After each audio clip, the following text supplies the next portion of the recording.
Bueno, regresamos al rumbo de la mañana, el equipo completo aquí. Fafa, tú que le has dado más seguimiento que cualquiera de nosotros a eso.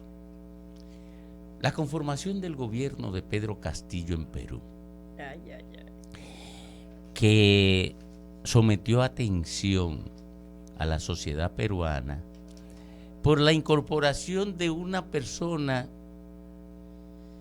que tiene diferencias ideológicas con las élites del poder. Caramba, ¿qué es la democracia?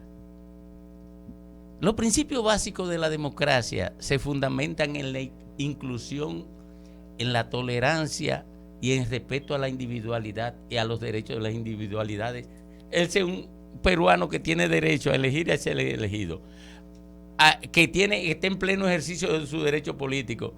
Y una élite rancia entendía que no podía ocupar un puesto, Ricardo. Mira, el nombramiento de Guido Bellido, ¿es que se llama? Bellido. Sí. Generó hizo facto una reacción, sobre todo de la derecha, que la encabeza.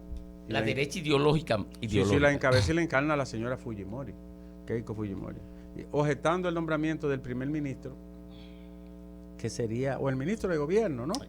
Que sería la figura más importante después del presidente. ¿Quién es Bellido? Bueno, un hombre de un historial de izquierda, es marxista, un individuo de mucho tiempo en la política, estuvo ligado a los grupos de izquierda radical y a Sendero Luminoso, pero es una etapa superada.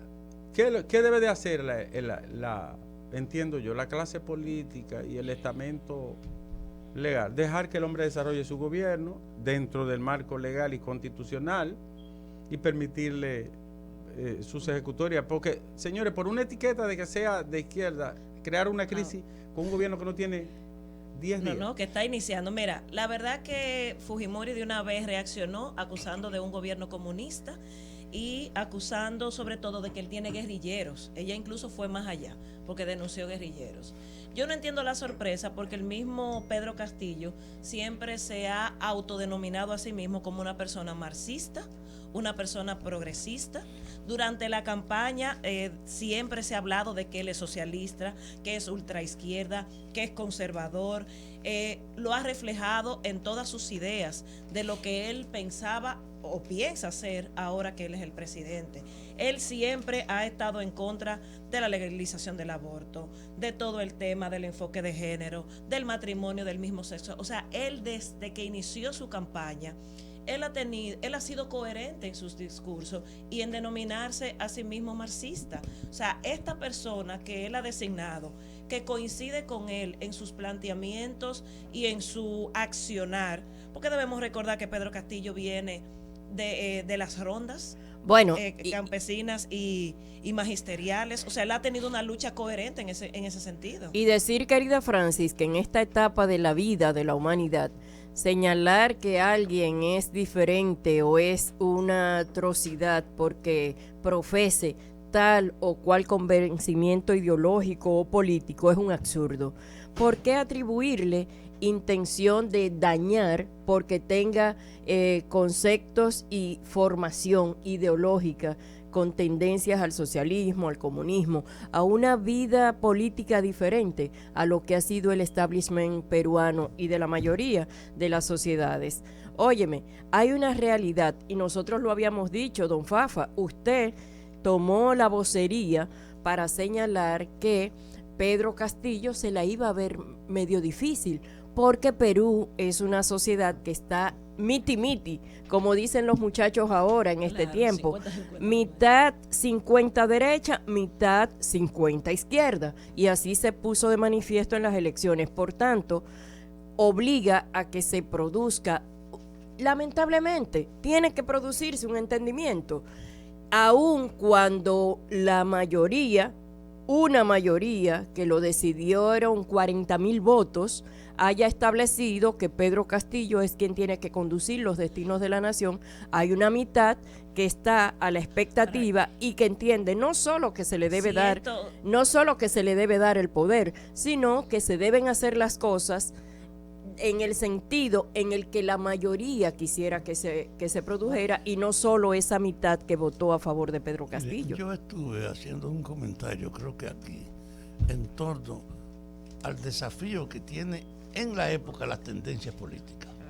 El capitalismo no puede ignorar que su tendencia es la alta concentración de la riqueza en cada vez menor número de personas. Que el capitalismo ha dependido en una concentración de las decisiones del poder, donde el Estado ha estado al servicio del capital y del mercado, donde hoy ni siquiera los grandes beneficiarios pueden ignorar las profundas diferencias sociales que este sistema ha creado, creando una marginalidad y una exclusión en la abrumadora mayoría de todos los países. Hoy tiene un problema en la tendencia de la concentración del capital. ¿Qué hace eso? Que el gobierno tendrá que ser una autoridad, no un instrumento al servicio de esa tendencia de la acumulación del capital en cada vez menos manos. De que hay una batalla porque el gobierno sea de verdad un instrumento democrático y representativo de la diversidad. En el propio capitalismo está esa exigencia caminando. Decenas de beneficiarios y de intelectuales reconocen que no se puede ignorar que el camino que llevamos es absolutamente subversivo y peligroso. Y en cuanto a la herencia marxista he dicho, aunque el marxismo reivindica el problema de la igualdad para terminar con las diferencias sociales y predomina en ellos la posición de beneficiar a los trabajadores y a los excluidos y abrir la oportunidad con un servicio de salud gratuito y con un servicio de educación a todos los niveles gratuitos. La más alta oportunidad para las masas es en ese concepto, pero tiene una debilidad.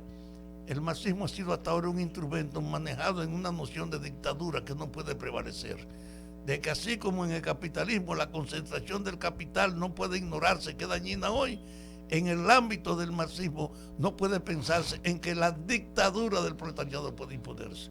De que junto con esa política de poner el Estado al servicio de las mayorías, no se puede excluir el derecho de la diferencia. Son dos elementos que están en juego hoy. En Perú ha habido una situación agónica del predominio del gran sistema del capital. Hoy no tiene un presidente que se suicida, uno que está en la cárcel, uno que está condenado y detenido fuera del país. Uno que renunció. Y uno que renunció, donde la inestabilidad política ha sido más notable de toda América Latina. Ese es el Perú. De hecho, yo no sé cómo él va a lograr el desafío que él se ha planteado, que es una asamblea constituyente para modificar la Constitución. Está bien, pero él está planteando cambiar de rumbo. No puede seguir el rumbo de esa bancarrota que tiene la política del Perú. Y él tiene que entonces respetar su esencia democrática, no puede predominar con una dictadura, pero tiene que enfrentar ese control de la aristocracia y de la oligarquía peruana. Por lo tanto, ese hombre, un campesino, maestro rural, que viene de abajo, que no tiene articulación con los grandes poderes económicos, puede abrir un camino que incluso puede ser de mucha iluminación en América Latina, donde sea posible dirigir un gobierno que tome en cuenta la abrumadora mayoría y que deje de ser un instrumento al servicio del gran capital. En este país, el gobierno es un instrumento de los empresarios que tiene que ajustarse, y eso no puede seguir. Entonces, en Perú hay una oportunidad para un cambio de rumbo posible, sin alterar la esencia democrática, alterar la política de sumisión del gobierno simplemente al sentido especulativo del gran capital. Miren lo siguiente.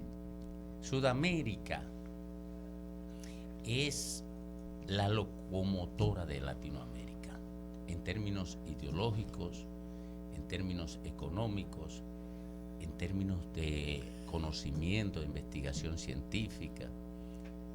Es la mayoría abrumadora. Es la locomotora. Y para hacer análisis de estos procesos políticos hay que irse a las referencias anteriores obligatoriamente para poder llegar a conclusiones más o menos vinculadas a la realidad posible. En Argentina, cuando se dio un proceso orientado a asumir el control de los recursos naturales para ponerlo al servicio de la solución de los problemas nacionales, lo primero que se generó fue un conflicto terrible con el gran capital español que tenía inversiones importantes en Argentina. ¿Ustedes no se acuerdan al ministro de Economía de España y al de Relaciones Exteriores diciendo que Argentina se convertiría en una apestosa internacional? ¿Ustedes no se acuerdan de eso? Eso fue consecuencia de la intención del gobierno argentino en tiempos de Skinner de construir algún nivel de justicia social. Bueno, ¿qué pasó? Argentina siguió creciendo, siguió desarrollándose y siguió construyendo algún nivel de equidad frenada con muros de contención. Bueno, lo propio ocurrió con Lula en Brasil. Lo que pasa es que los commodities aumentaron tanto de precio que Lula pudo construir un nivel determinado de justicia social sin grandes tensiones. Pero la acusación era de que era comunista, de que era marxista, de que atentaría contra la propiedad privada. No atentó contra nada. Y además tenía la ventaja, Domingo, de que no había una derecha estructurada, como aparentemente en Perú hay una derecha estructurada. Yo tengo una visión. En Brasil no existía eso. Yo tengo una visión distinta de eso. Mira, esa gente en Brasil, de Latinoamérica, el enclave económico más atrasado era el brasileño, el más atrasado, pero no desde ahora, desde la época de la colonia. Ahora, y yo lo que veo en el Perú es lo siguiente: hay un informe de la Unión Europea que establece que toda la comunicación en política, toda la comunicación en la campaña fue cegada, que los medios de comunicación se pusieron al servicio de Keiko Fujimori. Eso no lo estoy diciendo yo, es un informe, en el informe que produjo los representantes de la Unión Europea después de las elecciones. ¿Qué te dice eso, Patricia? Que ese resultado electoral no expresa, y Fafas también se lo digo, no expresa el nivel de división de Perú. Y ustedes lo verán, no lo expresa.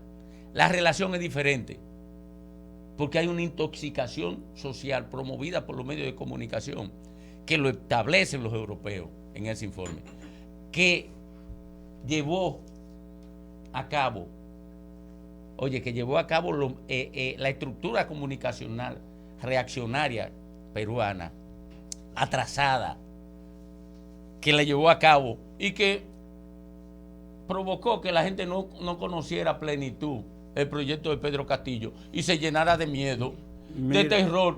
Y entonces el resultado electoral es cejado, y ustedes lo verán, que ahorita está con un apoyo de un 70%, Pedro Castillo. Ese no es el apoyo. Mira, señores, en Perú, con una enorme riqueza, como hemos dicho aquí, la pobreza en los últimos 2 años se disparó un 10%. Tiene 30% de pobres extremadamente pobres. Pero tú sabes por qué. Oigan esto, pueblo, 30 de cada 100 son extremadamente pobres. Y un país mucho más rico que República Dominicana. Pero inmenso. Pero tiene de todo, tiene de todo. Oye, inmensamente. De todo. Por eso Pedro Castillo enfoca. Pero oye, otra cosa. El sistema dio señales de que estaba cansado y que no iba para ninguna parte. Y en lugar de ello, asumirles esa responsabilidad, los ricos, las élites y los políticos responsables de la nación, lo que trataron fue de ponerle parche. Y vinieron todo el desastre que vino con la pandemia. Con la pandemia, y vino lo de Kuczynski y todo el desastre que ustedes conocen. Uno de los problemas que tienen los políticos latinoamericanos, Domingo, es que sabiendo que las cosas no funcionan, persisten en mantenerla de manera proterva. Y lo de Perú enseñó a tiempo que había cansancio y desgaste del sistema, que la gente estaba harto de pasar trabajo y miseria, y no entendieron a tiempo. Por eso eligen a este hombre casi ni siquiera conocido. Y le dan la espalda a todo el viejo sistema político, como dijo Fafa. Es la espalda por completo que le han dado. Y ahora quieren abortarlo antes de empezar. ¿Tú sabes qué preludia eso? Que se inventan, ahí va a haber una guerra civil. Lo mínimo que le espera. Oye, no van a inventar. ¿Tú sabes por qué? Ricardo? Porque la comunidad internacional no está con ellos. Ni siquiera Estados Unidos, que es la bandera más rancia del conservadurismo en términos de orden internacional. Los europeos están en otra cosa. no están en lo mismo con Perú. No están en lo mismo. Mira, ¿por qué tú crees que Pedro Castillo que va en la misma ruta de Evo Morales? Va a entrarle a las minerías. No, porque ahí están en los recursos naturales. Es que ese es el fuerte de ellos. Tienen Tienen de todo. Tienen de todo. Está entre los primeros lugares en el mundo en todo, en oro, en plata, en cobre, en estaño, todo. en todo. Oye, ahí están los recursos para resolver los problemas y los desafíos sociales, políticos, económicos, institucionales de Perú. Ahora bien, lo que yo quiero resaltar es la hipocresía de unos demócratas con careta. Persecución ideológica contra el primer ministro. En este nivel de la vida. En el siglo XXI. No, fuña. Oye, lo que le ha dado legitimidad a Patricia, a la democracia, a la tolerancia, lo que ha destruido el comunismo es la intolerancia. Así es. Pero no ha tomado una sola medida Sí, antisistema. pero ahí, Domingo, quiero agregar, no es solamente un tema de ideología, ellos lo quieren relacionar al tema terrorista. No, Porque en la huelga que él lideró a nivel magisterial. No me estoy dejando engañar, estoy hablando y refrendando lo que ellos han estado diciendo. No, porque no lo puede. Oye, Francis, si lo refrenda, entonces te pone de acuerdo. Y si está de acuerdo, yo digo que es engañoso. ¿Tú sabes por qué?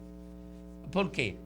Porque el tipo no era perseguido, no era impugnado, hasta que no es escogido como primer ministro. Y eso es un acto de hipocresía. Sí, claro. Porque él no se viola ninguna ley. Absolutamente. Oye, ellos pueden relacionarlo con todo. Mira, Pepe Mujica, el gobierno más tolerante y más democrático que ha conocido Latinoamérica en toda su historia. Era un guerrillero del pasado, exacto. Pero tú sabes lo que no significa. cualquiera, un guerrillero que sufrió en carne propia. 13 años preso. 13 años. Oye, porque ¿qué es lo que te están diciendo esa élite política y empresarial atrasada de Perú? Es que consideran que el ser humano y las sociedades son de piedra. Oye, la evolución política, ideológica, científica de los últimos años ha convertido al más radical de los comunistas en el más demócrata de los liberales. Así es. Porque es que el mundo ha cambiado tanto que ellos creen que todavía estamos en los años 60 del siglo pasado. Guerra fría, pero oye una cosa, confrontación. seguro que si ese presidente electo de origen popular escoge a un alto representante de la burguesía, estuvieran saludándolo como ministro. El hecho es que ha escogido a una persona que no tiene vínculo con la estructura económica del poder que ha predominado allá. Desde ese punto de vista se está abriendo un camino de que es posible liberalizar este sistema oligárquico aristocrático que tenemos en América Latina y que ha tenido tanta dificultad a abrirse lugar. Él y Evo Morales son los dirigentes de origen popular ahora mismo en el poder más bajo. Él y Evo Morales. Y Evo Morales fue el que abrió la puerta de la mejoría de la vida en Bolivia, que resistió hasta que lo tumbaran y volvió al poder con apoyo popular. Este va a ser lo mismo y va a ser una corriente con Evo de respaldo mutuo que va a poner en evidencia el atraso de estos gobiernos aristocráticos de América Latina. Rumbo de la mañana.